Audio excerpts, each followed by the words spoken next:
Salve, meu povo, tudo bem? Vamos lá para mais uma videoaula hoje. Meu nome é Carla Patrícia, professora de História, e o tema da nossa aulinha de hoje é absolutismo monárquico e mercantilismo. Nós iremos dar continuidade aos nossos estudos sobre a formação do Estado moderno, a centralização do poder nas mãos dos reis e qual modelo de economia adotado por esses reis absolutistas, beleza? Só voltando aqui um pouquinho para a gente abrir, olha só quem eu trouxe para vocês aqui, a fotinha do rei Luís XIV, o rei Sol, aquele que dizia que o Estado era ele, né? Da dinastia dos Bourbons. A gente vai ver como o maior exemplo de absolutismo monárquico. Ao lado dele, a gente tem ali as moedinhas representando o modelo econômico que esses reis, em maioria, vão adotar. Algum vai mudar alguma característica ou outra, mas a gente vai ver intervenção direta desses monarcas na economia.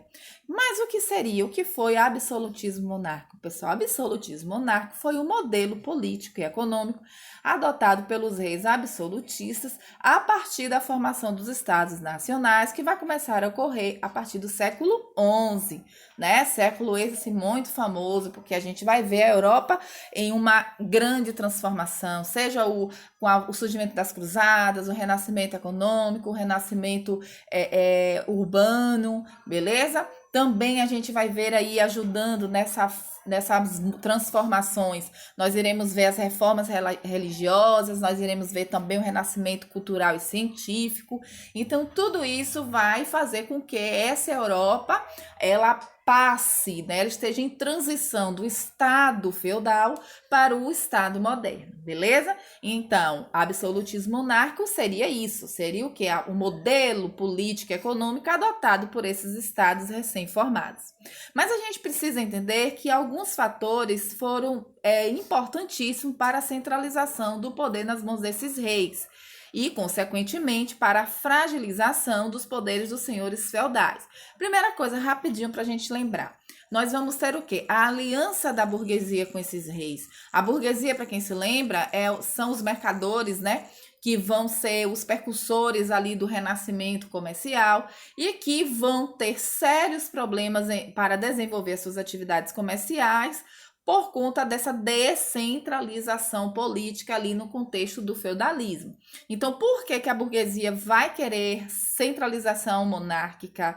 Eles vão querer, primeiro, porque eles vão querer que o rei unifique a moeda, que unifique pesos e medidas, sabe? Que regule as ações dos nobres, que tudo isso estava prejudicando o comércio da burguesia, porque quanto mais taxas, mais impostos, menos lucros para os burgueses. Outro fator também que a burguesia vai buscar, apoiando este rei, vai ser o quê? Que o rei faça aquela mediação entre a burguesia e a igreja, beleza? Porque a igreja era uma pedra no meio do caminho para a burguesia, porque a igreja condenava as atividades burguesas de lucro, beleza? Visando o lucro. Mas além, pessoal, da questão da burguesia, a gente vai ver também que outros fatores vão ser importantes para esse contexto de absolutismo monárquico, de centralização do poder. As reformas religiosas também vão contribuir demais, né,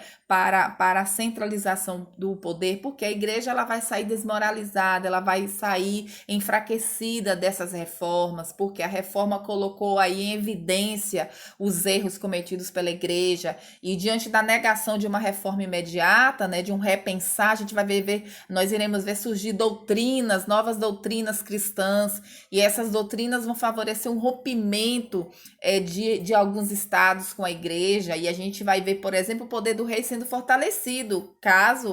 Eu trago para vocês o exemplo da Inglaterra, beleza? Quando o rei inglês, o rei Henrique VIII, rompe com a igreja católica, cria uma própria doutrina, centralizando ainda mais os poderes em suas mãos, tá certo? Então foi feito um pacto aí entre a burguesia, também vão ter as questões, pessoal, culturais. A gente vai ver com o surgimento das universidades no ano de 1088, vai surgir ali um espaço de questionamento, um espaço de construção de doutrinas, de ideologias que vão defender o poder nas mãos desses reis, certo? Cada filósofo, cada teórico vai buscar essa justificativa em uma linha diferente, mas o que eles têm em comum é a busca pela centralização do poder, beleza, galera?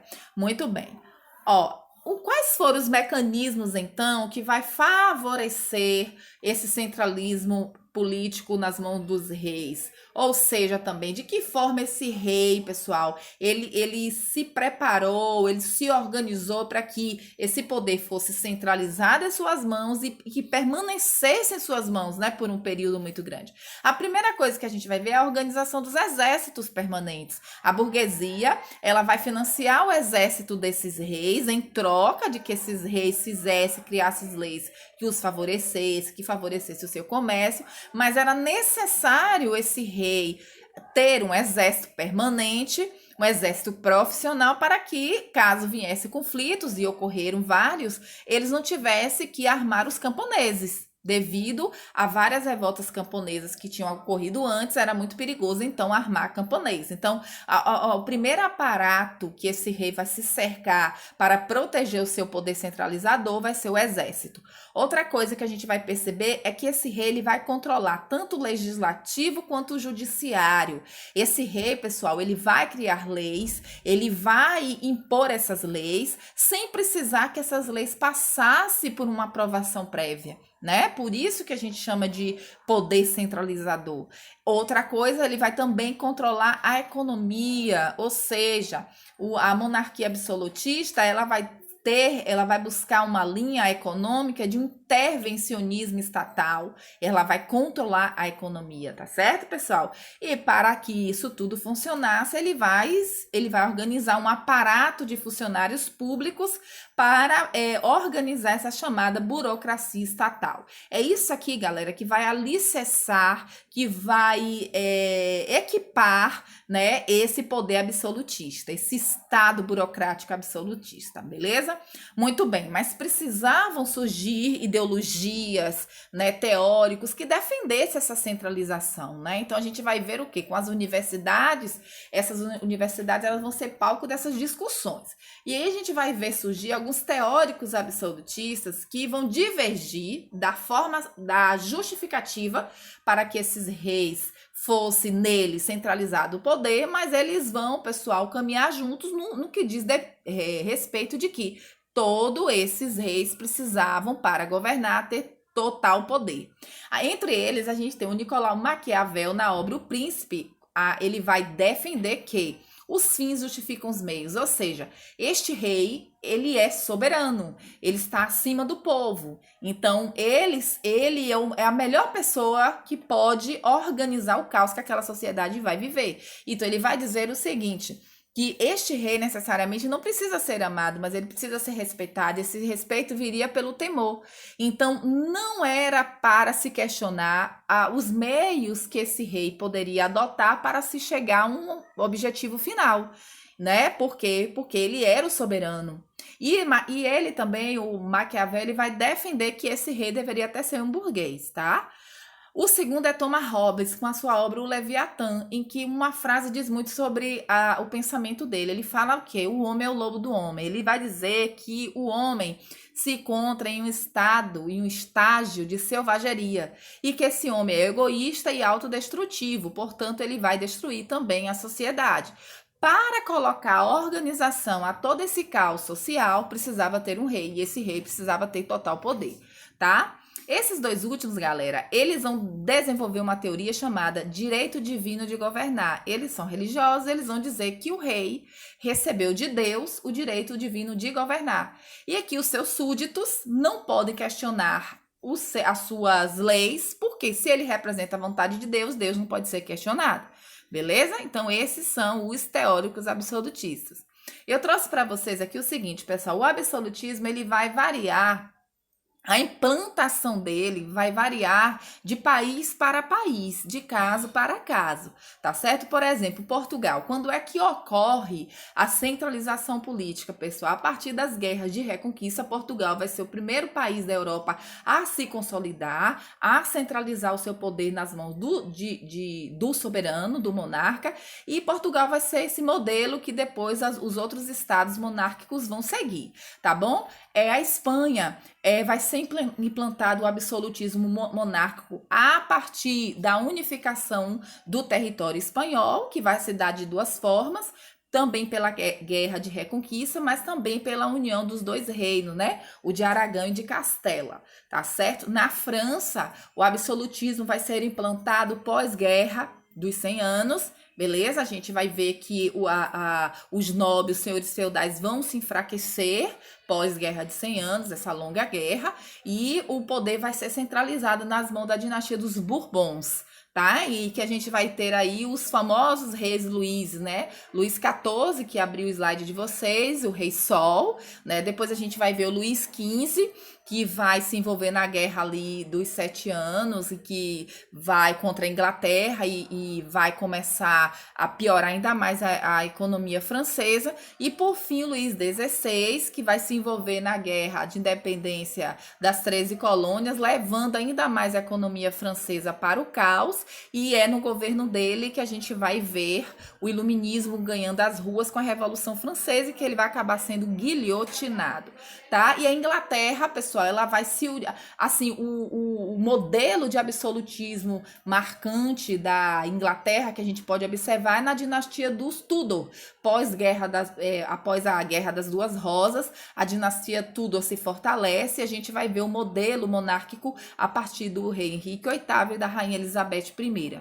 Beleza, galera? Muito bem. O que é que todos esses reis vão ter em comum? A intervenção na economia. E qual é o nome dado, a característica marcante, não é nem o nome dado, qual seria a característica marcante da intervenção econômica desses reis?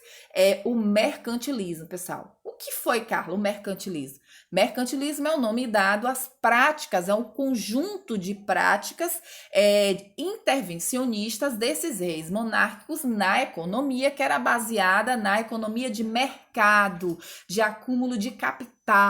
Como é que então que esses países seriam ricos? O país mais poderoso é aquele que conseguisse ter a maior reserva de metal, né? Muito bem. Só que esse mercantilismo ele vai ter características. A primeira delas que eu vou falar para vocês é a balança comercial favorável, né? Ou seja, para um país se manter em pleno desenvolvimento econômico, ele precisa exportar mais do que importar. Portanto, ele deveria operar sempre em superávit e não em déficit, beleza? Porque quando eu exporto mais do que importo, eu estou mantendo a minha moeda no meu território. Aí, além disso, a gente vai ver outra característica que é o metalismo, vem de metal, beleza? Por quê, Carla? Naquela época, pessoal, não havia circulação de dinheiro em cédula, era moedas, e moeda era cunhada, era fabricada metal, prata ou ouro. Esses metais na Europa estavam escassos, então eles foram buscar isso aonde? Aqui na América. Aí vem a segunda característica do mercantilismo, que é o quê? O colonialismo. Para esses estados monárquicos absolutistas desenvolver o seu mercantilismo e ter o metalismo, que é o acúmulo de metal, para fabricar a moeda, eles precisaram explorar novas terras. E a gente está no contexto do século quê, galera? Século XV, século XVI, o século das grandes navegações. A chegada de quem? Dos espanhóis e dos portugueses aqui na América em busca de ouro e prata para fabricar as suas moedas. E por fim, por último, e não menos importante, a gente vai ter o protecionismo alfandegário. O que seria esse protecionismo alfandegário, galera? Seria o quê? Protecionismo vinha de proteger. Esses reis absolutistas, para proteger as suas mercadorias, para favorecer com que dentro do seu território as pessoas adquirissem as mercadorias produzidas no próprio território do que comprar as importadas, na alfândega, ou seja, quando mercadorias estrangeiras chegavam nos postos, elas eram taxadas, elas recebiam um imposto e essa mercadoria passaria a custar mais cara do que a nacional. Isso para fortalecer e para proteger a manufatura, né, ou monopólio de algum produto. Tá certo, pessoal? Essas são as características do mercantilismo, só revisando, vai ser o quê? O metalismo, que é o acúmulo de metal para a fabricação de moeda, o colonialismo, que é a exploração de novas terras em busca desses metais, e a gente vai ver o que? A balança comercial favorável, que é o que o país deveria exportar mais do que importar, e também o protecionismo alfandegário. Diante disso tudo, quais são as consequências, Carla, Carla, desse mercantilismo, dessa intervenção desses reis na economia. A gente vai ver, pessoal, o período colonial, ou seja, né, a implantação do sistema colonial aqui na América, certo, pessoal? Com a chegada desses europeus em busca de ouro e de riquezas no Novo Mundo. E também outra consequência direta disso vai ser o quê? A utilização da escravidão, tanto para mão de obra, para essa exploração nas novas terras, quanto também como moeda de troca, beleza? Galera, esse é o nosso assunto, absolutismo e mercantilismo. Espero ter contribuído com o aprendizado de vocês. Um beijo e até a próxima aula.